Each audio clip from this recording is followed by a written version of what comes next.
What if you drilled a tunnel through the earth and jumped in? Suppose one day humanity builds a perfectly straight tunnel through the entire earth, from one side to the other.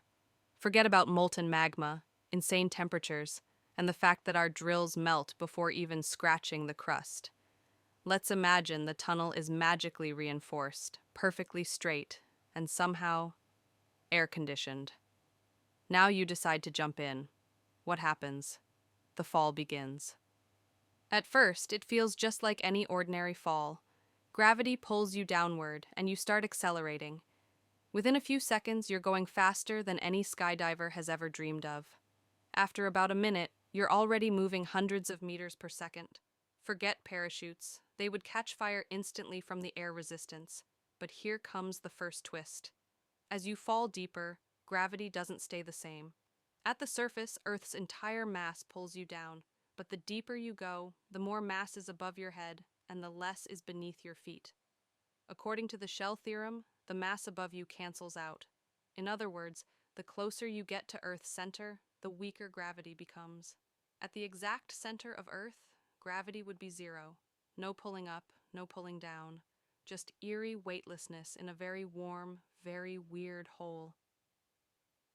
The swing. Now let's talk speed.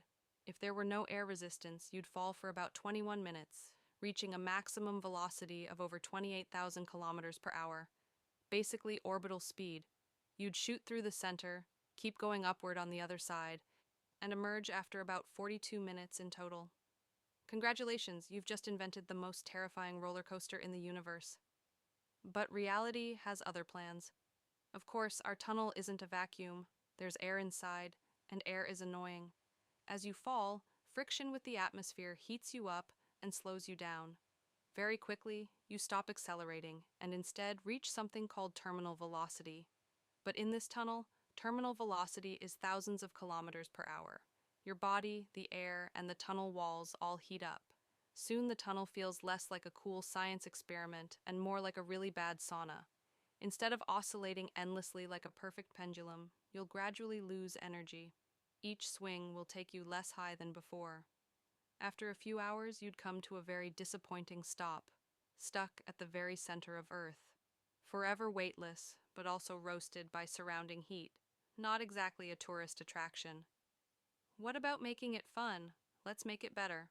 Suppose we magically remove the air from the tunnel, creating a perfect vacuum. No friction, no heating, no slowing down.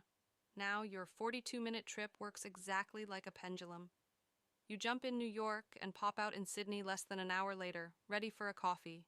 Forget airplanes. This is the ultimate commute. Even cooler, if we build a whole system of such tunnels between different cities, Earth becomes one giant subway. Every trip, no matter how far, would take 42 minutes.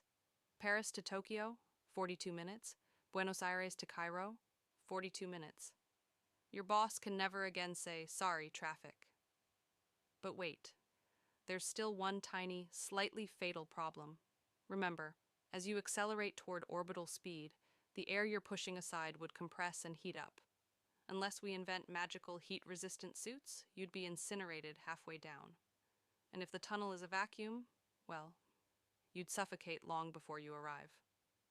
So to survive the ride, you'd need a pressure suit, oxygen supply, heat protection, and probably a really strong stomach. Because when you pop out on the other side at 28,000 kilometers per hour, you won't gently step onto the ground. You'll rocket out like a bullet. Miss the safety net, and congratulations, you've just invented human artillery.